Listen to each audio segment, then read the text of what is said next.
नमस्कार। झार आयुर्वेदा में आपका हार्दिक स्वागत है। हमारा आज का जो विषय है ये काफ़ी महत्वपूर्ण विषय है। हम आज जानेंगे कि जब हड्डी किसी भी जगह पर टूटती है तो उसके जो आमने सामने की जो जॉइंट्स होते हैं यानी कि जो संधियां होती है, मतलब जो जो जोड़े होते हैं, उस जगह पर कभी कभी जाम हो जाता है या फिर उसको जब मोड़ना चाहते हैं वो मुड़ नहीं पाता है। इसके अलावा उस जगह पर दर्द भी होता है।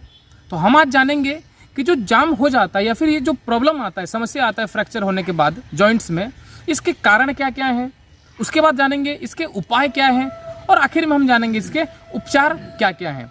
और उसके बाद एक और चीज़ हम जानेंगे कि क्या कोई ऐसा उपाय है कि ये चीज़ हो ही ना, ये समस्या ही ना आए। तो हमारा सबसे पहला सवाल आज ये है कि फ्रैक्चर के बाद जो जॉइंट्स होते हैं इसमें जो जाम लग जाते हैं या फिर ये मुड़ नहीं पाते हैं, इसके कारण क्या क्या हो सकते हैं।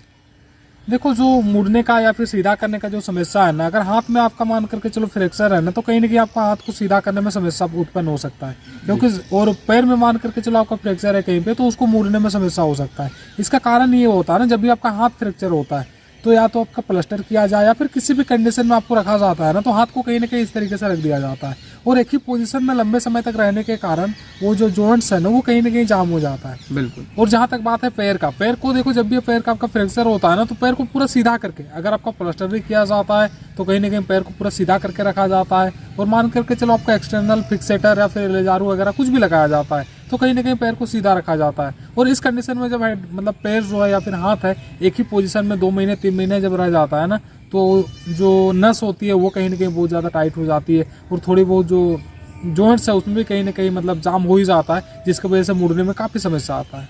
अच्छा, इसके उपाय क्या क्या है।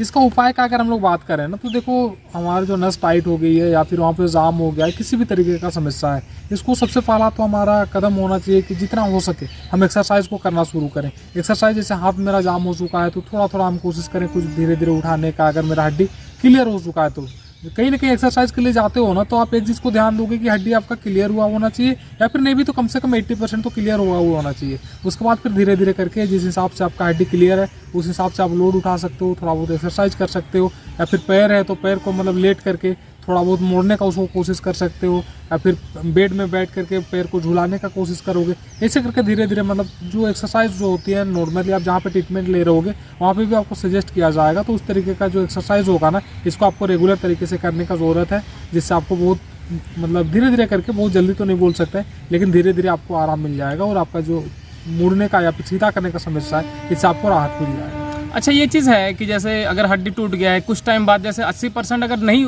ठीक हुआ है, रिजल्ट उस पर नहीं आया या फिर कैलस फॉर्म नहीं हुआ है, तो उससे पहले अगर एक्सरसाइज करेंगे तो क्या दिक्कत होगा, क्यों नहीं करना चाहिए एक्सरसाइज। देखो, अगर बहुत बार ऐसे होता है ना कि रोड या फिर प्लेट लगा दिया जा गया होता है और बहुत समय जब बीत जाता है ना, 6 महीना 8 महीना से, देखो मान करके चलो आपका हड्डी जो है ना वो अभी क्लियर नहीं हुआ है, मान करके चलो 10% 20% जुड़ा हुआ है या फिर ज़्यादा गैप है। नॉर्मली 6 महीना 8 महीना जब हो जाता है ना, या फिर रोड प्लेट जब लगा हुआ होता है, तो डॉक्टर कहीं ना कहीं थोड़ा बहुत एक्सरसाइज के लिए एडवाइस कर देते हैं। एक्सरसाइज आप कर सकते हो, उसमें कोई दिक्कत वाला बात नहीं। जैसे आपको मुड़ना है ना, सिर्फ उसको मोड़ सकते हो, लेकिन उसमें जोर देना या फिर ये सब करते हो तो उसमें आपका जो प्लेट या फिर रोड है ना उसमें समस्या उत्पन्न हो सकता है, या फिर बहुत सारे केस में हम लोग देखते हैं कि होता भी है। तो कोशिश करोगे, जैसे जॉइंट्स के सामने में मान करके चलो आपका हड्डी टूटा है ना, तो ज़्यादा समस्या है। इसमें आप मोड़ने वाला जो काम है ना, इसको भी सही तरीके से नहीं कर सकते हो। मान करके चलो थोड़ा नीचे टूटा है ना, तो जहाँ टूटा है उसको ऊपर में आप हाथ दे करके कहीं ना कहीं उसका सहारा ले करके पैर को मोड़ सकते हो, या फिर हाथ जो है उसको सीधा करने का कोशिश कर सकते हो। चलिए, बहुत बढ़िया। अच्छा, एक्सरसाइज तो करेंगे, उसके साथ साथ ऐसा क्या कुछ है जो हम खा सकते हैं या फिर लगा भी सकते हैं उस जगह पर। देखो, खाने के लिए बहुत सारी चीज़ें तो इससे है नहीं। नॉर्मल तरीके से जो लगाने का अगर आप बात करते हो ना, तो जहाँ पे हड्डी टूटा है ना वहाँ पे तो कभी भी आपको मालिश करने का ज़रूरत नहीं है, लेकिन जहाँ पे आपका जाम हुआ है, घुटना हो गया, कोहनी हो गया, फिर कोई भी जॉइंट्स जहाँ पे आपका जाम हो गया है, मुड़ने में सीधा करने में आपको दिक्कत हो रहा है, वहाँ पे आप तेल का इस्तेमाल कर सकते हो। तेल में आप तिल का तेल, या फिर अगर आपको मिल पाए ना तो महुआ जो होता है ना उसका अगर तेल ले पाओ तो वो बहुत बढ़िया होता है। उसको हल्का सा गर्म करके जब भी इस्तेमाल करो ना, कोई कटोरा में थोड़ा सा निकाल लो, हल्का सा गर्म कर लो, सुसुम मतलब जितना आप सह सको उतना गर्म करके उसको अगर इस्तेमाल करते हो ना, महुआ का तेल बहुत बढ़िया होता है, बहुत बढ़िया तरीके से जो जाम होता है ना उसको खोलता है। इस तरीके से आप ये सारी चीज़ों को इस्तेमाल करके अपना जो जाम है उसको और थोड़ा सा मतलब जल्दी इससे आप रिकवर कर सकते हैं। मतलब तिल तेल अगर मिलता है तो ठीक है, और नहीं तो महुआ तेल। हाँ, अच्छा, सरसों तेल भी मतलब यूज कर सकते हैं क्या? हाँ, सरसों तेल भी आप इस्तेमाल कर सकते हो, उसमें भी कोई दिक्कत वाला बात नहीं। सरसों तेल, तिल तेल या फिर महुए का तेल, अगर तीनों में अगर हम लोग कंपेयर करें ना, तो इसमें आपका जो महुआ का जो तेल होता है ना, ये आपका बेस्ट होता है। इसके साथ साथ अगर आप घी, पुराना घी अगर मिल पाए तो उसका भी आप इस्तेमाल कर सकते हो, वो भी बहुत बढ़िया होता है। अच्छा, घी का जब हम लोग बात करते हैं, इसका मतलब गाय का देसी घी, हमारे भारतीय नस्ल की गाय का घी। अच्छा, एक आखिरी सवाल, ये तो हम जान गए कि इसके कारण क्या क्या होते हैं और क्या क्या उपाय हैं, उपचार हैं जो हम कर सकते हैं। अच्छा, कोई ऐसा भी तरीका है क्या जिससे ये समस्या ही उत्पन्न ना हो, इससे हम बचे रहें और कभी हमारे जो जोड़ों हैं, जो हमारे जॉइंट्स हैं, वो जाम ना हो, उसमें किसी प्रकार की कोई समस्या ना हो? बिल्कुल, देखो कुछ सिचुएशन तो इस तरीके का होता है जो आपके हाथ में है ही नहीं, जिसमें आप कुछ भी करने लायक हो ही नहीं सकते हो, कुछ कर ही नहीं सकते हो। बिल्कुल।